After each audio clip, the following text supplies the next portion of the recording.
Very good morning friends. आज हम करेंगे सेट नंबर 5 जो कि रिलेटेड होगा मॉडर्न इंडियन हिस्ट्री से। ठीक है, तो मोस्ट इंपॉर्टेंट 1 to 20 क्वेश्चन मिलेंगे। सब टॉपिक रहेगा आज ब्रिटिश सत्ता का विस्तार बंगाल, मैसूर, पंजाब आदि के संदर्भ में। तो मोस्ट इंपॉर्टेंट 1 to 20 क्वेश्चन की वीडियो है, बेसिकली कंपाइलेशन वीडियो है। सभी क्वेश्चन किसी न किसी एग्जाम में अपेयर हुए हैं, तो मोस्ट इंपॉर्टेंटली आपके एग्जाम्स के लिए काफ़ी इंपॉर्टेंट वीडियो रहने वाली है। ठीक है, तो वीडियो को पूरा मत देखिएगा, स्किप ना करें। यदि आप इस चैनल पर आप नए हैं तो प्लीज़ आप चैनल को सब्सक्राइब जरूर करें। चैनल का नाम है BSV स्टडी सर्कल। यहाँ पर आपको Himachal Pradesh competitive GK 360 degree coverage के साथ कंप्लीट मिलेगा, मल्टीपल चॉइस क्वेश्चनर की फॉर्म में, प्लस स्टैटिक जीके आपको कंप्लीट मिलेगी। Ancient Indian history, medieval Indian history, polity, physical geography, world geography, economy, art and culture और जनरल साइंस। इस तरह के आपको तमाम एंशियंट हिस्ट्री के टॉपिक्स प्लस स्टैटिक जीके के टॉपिक यहाँ देखने को मिलेंगे, जो कि आपके कम्पिटिटिव एग्जाम्स के लिए मोस्ट इंपॉर्टेंट रहने वाले हैं। तो जो स्टेट कम्पिटिटिव एग्ज़ाम की तैयारी कर रहे हैं या सेंट्रल गवर्नमेंट एग्ज़ाम की तैयारी कर रहे हैं या टेक या नॉन टेक दोनों एग्ज़ाम की तैयारी कर रहे हैं, उनके लिए काफ़ी इंपॉर्टेंट वीडियोज़ हैं और काफ़ी इंपॉर्टेंट प्लेटफॉर्म है। तो प्लीज़ चैनल को सब्सक्राइब अब जरूर करें। स्टार्ट करते हैं आज का फर्स्ट क्वेश्चन। आज का फर्स्ट क्वेश्चन है, सैयद बंधुओं ने मराठों के सहयोग से किस मुगल सम्राट को सत्ताच्युत कर हत्या कर दी। ठीक है, तो इसका मतलब हुआ सैयद बंधु जो थे उन्होंने मराठों की सहायता से एक मुगल सम्राट की हत्या कर दी थी। उसका नाम था फर्रुखशियर। ठीक है, तो यहाँ राइट आंसर हो जाएगा ऑप्शन नंबर बी, फर्रुखशियर। और जो फर्रुखशियर थे, इनके लिए एक एलियास, एक और नाम भी था, इनको कहा जाता है घृणित कायर। ठीक है, तो कई बार क्वेश्चन इस तरह से भी पूछा जाता है, किस मुगल सम्राट को घृणित कायर के नाम से जाना जाता है, तो राइट आंसर है फर्रुखशियर। आगे मूव करते हैं सेकंड क्वेश्चन। सैयद बंधु ने किस किस को बादशाह बनाने का काम किया। तो देखिए, जो सैयद बंधु थे इनको किंग मेकर भी कहा जाता है। ठीक है, इस चीज़ को याद रखिएगा। जो सैयद बंधु हैं इनके लिए जो एक टर्म यूज हुई है वो है किंग मेकर। ठीक है, तो किंग मेकर कहा जाता है सैयद बंधुओं को, इस चीज़ को याद रखिएगा। तो सैयद बंधुओं ने किस किस को बादशाह बनाने का काम किया, तो यहाँ राइट आंसर हो जाएगा आपका सभी 1, 2, 3 एंड 4। ठीक है, तो राइट आंसर है यहाँ पर फर्रुखशियर को भी, रफ़ी उद दरजात को भी, रफ़ी उद दौला को भी और मोहम्मद शाह को भी। ठीक है, और जो मोहम्मद शाह थे इनको कहा जाता है रंगीला बादशाह, इस चीज़ को भी याद रखिएगा। मुगल बादशाह थे, इनको रंगीला बादशाह कहा जाता है, और फर्रुखशियर को कहा जाता है घृणित कायर, और सैयद बंधुओं को कहा जाता है किंग मेकर। ठीक है, स्ट्रेट फॉरवर्ड क्वेश्चन कई बार अपेयर हो जाता है कि किसे किंग मेकर कहा जाता है या किसे में किंग मेकर की उपाधि में दी गई, तो वह है सैयद बंधु। यहाँ राइट आंसर हो जाएगा ऑप्शन नंबर सी। आगे मूव करते हैं थर्ड क्वेश्चन। सैयद बंधुओं का पतन किसके समय में हुआ। तो देखिए, जो सैयद बंधु थे उनका पतन हुआ था मोहम्मद शाह के समय में, तो यहाँ राइट आंसर हो जाएगा option number C, Mohammad Shah. आगे मूव करते हैं, किस मुगल बादशाह का मूल नाम रोशन अख्तर था। ठीक है, तो देखिए, रोशन अख्तर जो मूल नाम था वो था मोहम्मद शाह रंगीला का। रंगीला इनको कहा जाता था, उपाधि थी इनके लिए रंगीला की। ठीक है, तो मोहम्मद शाह का एक और नाम था, रंगीला बादशाह भी कहा जाता था इनको। ठीक है, बट इनका जो मूल नाम था वो था रोशन अख्तर। ऑप्शन फर्स्ट यहाँ राइट हो जाएगा, मोहम्मद शाह रंगीला। आगे मूव करते हैं फिफ्थ क्वेश्चन। फिफ्थ क्वेश्चन है, अवध, हैदराबाद, भरतपुर, रुहेलखंड व फर्रुखाबाद किस मुगल शासक के समय में स्वतंत्र हुए। तो देखिए, जो अवध, हैदराबाद, भरतपुर, रुहेलखंड और फर्रुखाबाद थे वो स्वतंत्र हुए मोहम्मद शाह रंगीला के समय में। ठीक है, तो राइट आंसर यहाँ पर हो जाएगा ऑप्शन नंबर बी।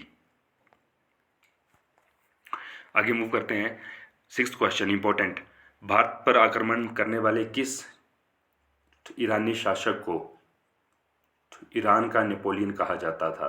तो इंपॉर्टेंट है। ठीक है, तो ईरान का नेपोलियन कहा जाता था नादिर शाह को, तो राइट आंसर यहाँ पर हो जाएगा option number C, Nadir Shah. आगे मूव करते हैं, अहमद शाह अब्दाली के प्रथम आक्रमण के समय मुगल सम्राट कौन थे। तो देखिए, जब अहमद शाह अब्दाली ने आक्रमण किया था तो उसमें मुगल सम्राट थे मोहम्मद शाह रंगीला, तो राइट आंसर हो जाएगा option number first, Mohammad Shah Rangila. आगे मूव करते हैं, इंपॉर्टेंट 8वां क्वेश्चन। अहमद शाह अब्दाली ने भारत पर कुल 7 बार आक्रमण किए। इस चीज़ को भी आप मार्क कर लीजिए, 7 बार आक्रमण किया था अहमद शाह अब्दाली ने, जिसमें सर्वाधिक 3 बार आक्रमण किस मुगल शासक के समय में हुए। तो देखिए जो 3 आक्रमण हुए वो हुए शाह आलम सेकंड द्वितीय के टाइम में, तो यहाँ राइट आंसर हो जाएगा option number D, Shah Alam द्वितीय। आगे मूव करते हैं 9th क्वेश्चन। किस मुगल शासक का वास्तविक नाम अली गौहर था? ठीक है, तो देखिए जो अली गौहर है वो वास्तविक नाम था शाह आलम सेकंड का, द्वितीय का, तो राइट आंसर हो जाएगा ऑप्शन नंबर डी। आगे मूव करते हैं 10th क्वेश्चन। कौन सा मुगल बादशाह विषम परिस्थितियों के कारण, विशेषता मीर बख्शी नवाजुद्दौला के भय के कारण 12 वर्ष दिल्ली से दूर निर्वासित के रूप में जीवन बिताया और फिर मराठों की सहायता से दिल्ली की राजगद्दी पर पुनर्स्थापित हुआ? तो देखिए उनका नाम भी शाह आलम सेकंड द्वितीय था। ठीक है, जो शाह आलम सेकंड थे, इन्होंने विषम परिस्थितियों के कारण, विशेषकर मीर बख्शी नजीबुद्दौला के भय के कारण 12 वर्ष दिल्ली से निष्कासित रहे, दूर रहे और फिर मराठों की सहायता से इन्होंने दिल्ली की राजगद्दी हासिल की। आगे मूव करते हैं अपना 11th क्वेश्चन। कौन मुगल बादशाह में एक बड़ा शायर भी था जिसके द्वारा अपने आखिरी समय में कहा गया था ये शेर विख्यात है? कितना है बदनसीब जफर के दफन के लिए 2 गज जबी भी ना मिली कुएं यार में। ठीक है, तो काफ़ी अच्छी में शायरी करता था, ये थे बहादुर शाह द्वितीय। ठीक है, तो यहाँ राइट हो जाएगा आपका बहादुर शाह सेकंड। और बहादुर शाह सेकंड जो थे, इनका बहादुर शाह मुजफ्फर नाम भी था, अंतिम मुगल शासक भी थे। ठीक है, इस चीज़ को भी याद रखिएगा। और ये जो स्टेटमेंट थी, ठीक,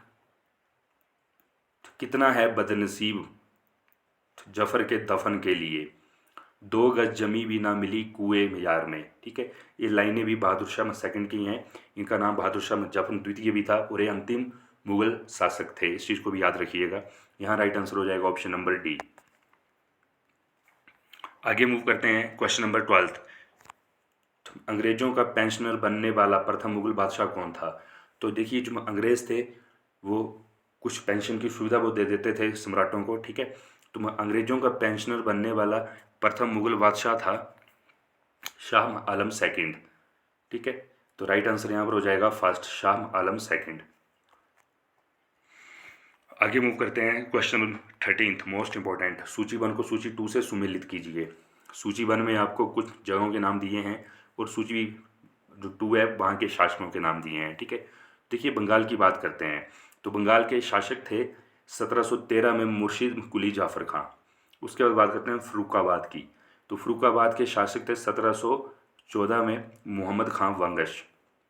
बात करते हैं हम कर्नाटका की 1720 में, तो वहाँ थे सादत उल्ला खां। और अंतिम बात करते हैं अवध 1722 में, वहाँ थे मीर मोहम्मद अमीन शहादत खां बुरहान मुलक। ठीक है, तो यहाँ राइट आंसर हो जाएगा option number first. Question important है, इसको ध्यान से आप देख लीजिएगा। आगे मूव करते हैं, अगेन सूची 1 को सूची 2 से सुमेलित कीजिए। तो 14th क्वेश्चन में अगेन आपको कुछ जगहों के नाम बताए हैं और उन पर जो आसीन सम्राट हुए, मुगल सम्राट हुए, उनके नाम बताए हैं। ठीक है, तो बात करते हैं हैदराबाद में 1724 में, तो वहाँ थे मीर कमरुद्दीन चिनकलीज खां निजामुल मुलक। बात करते हैं रोहेलखंड की, तो रोहेलखंड में 1727 में थे अली मोहम्मद खां। बात करते हैं भरतपुर की 1740, वहाँ थे बदन सिंह। अंतिम बात करते हैं मैसूर 1761, वहाँ थे हैदर अली। तो यहाँ पर राइट आंसर हो जाएगा ऑप्शन नंबर 1। आगे मूव करते हैं 15th क्वेश्चन। किस राज्य के शासक नवाब वजीर कहलाते थे? ठीक है, तो जो नवाब वजीर थे वो अवध के नवाब कहलाए। ठीक है, तो राइट आंसर हो जाएगा ऑप्शन नंबर फर्स्ट। मूव करते हैं 16th क्वेश्चन। 16th क्वेश्चन में किसने ग्रामीण जाटों को एक सैनिक शक्ति के रूप में संगठित किया? इंपॉर्टेंट क्वेश्चन है। देखिए जब हम जो ग्रामीण जाट थे उनको एक सैनिक शक्ति के रूप में इकट्ठा करना, संगठित करना एक कार्य किए चूड़ामन ने, और चूड़ामनी के नाम से भी जाने जाते हैं। तो राइट आंसर हो जाएगा ऑप्शन नंबर सी, चूड़ामन या चूड़ामनी। आगे मूव करते हैं 17th question, most important question, कई बार पूछा गया क्वेश्चन। ठीक है, निम्नलिखित में से किसी जाटों का अफलातून या प्लेट ऑफ जैट्स एवं जाटों का आदरणीय व विद्वान व्यक्ति या मतलब जैट उलाइसिस कहा जाता है? तो देखिए जो जाटों का अफलातून या जाटों का आदरणीय व विद्वान व्यक्ति वो थे सूरजमल। ये जो उपाधि है सूरजमल के लिए यूज़ हुई, तो यहाँ राइट आंसर हो जाएगा option number C, Surajmal. Important question है, अच्छे से समझ लीजिएगा। आगे मूव करते हैं 18th क्वेश्चन। मुर्शिद कुली जाफर खान को बंगाल 1717 में ईस्वी तथा ओडिशा 1719 ईस्वी की सूबेदारी किस मुगल बादशाह से मिली? तो देखिए, मुर्शिद कुली जाफर खान को बंगाल और उड़ीसा की सूबेदारी फरमवाशियर मुगल शासक के समय में मिली। तो राइट आंसर हो जाएगा यहाँ पर आपका फरमवाशियर। जो फरमवाशियर मुगल बादशाह था, में इसी ने मुर्शिद कुली जाफर खान को बंगाल तथा उड़ीसा की कंजिक्यूटिव सूबेदारियां दी थी। आगे मूव करते हैं 19th क्वेश्चन। किसने मुर्शिदाबाद की स्थापना की तथा उसे ढाका के स्थान पर बंगाल की राजधानी बनाया? ठीक है, तो देखिए, जो मुर्शिदाबाद था, उसकी स्थापना की थी मुर्शिद कुली जाफर खान ने। ठीक है, और मुर्शिदाबाद की स्थापना करने के बाद उसे ढाका के स्थान पर बंगाल की राजधानी बनाया। तो यानी मुर्शिद कुली जाफर खान ने बंगाल की राजधानी मुर्शिदाबाद को बनाया और मुर्शिदाबाद की स्थापना मुर्शिद कुली जाफर खान ने की थी। तो यहाँ राइट आंसर हो जाएगा ऑप्शन नंबर 1। अब चलते हैं friends last question, important. Bengal के शासक मुर्शिद कुली जाफर खान व अंग्रेज ईस्ट इंडिया कंपनी के बीच विवाद का सर्वप्रमुख कारण क्या था? ठीक है, तो देखिए, जो बंगाल के शासक थे मुर्शिद कुली जाफर खान, जिन्होंने मुर्शिदाबाद नगर की स्थापना की थी, उनमें और अंग्रेज ईस्ट इंडिया कंपनी के बीच विवाद का मुख्य कारण था मुगल बादशाह फर्रुखशियर द्वारा 1717 में जारी फरमान की मुर्शिद अली जाफर खान एवं ब्रिटिश कंपनी द्वारा अलग अलग व्याख्या। ठीक है, जो फरमान जारी हुआ था मुगल बादशाह फर्रुखशियर द्वारा 1717 में, उसकी व्याख्याएं अलग अलग थी। ठीक है, तो राइट आंसर यहाँ पर हो जाएगा ऑप्शन नंबर 1।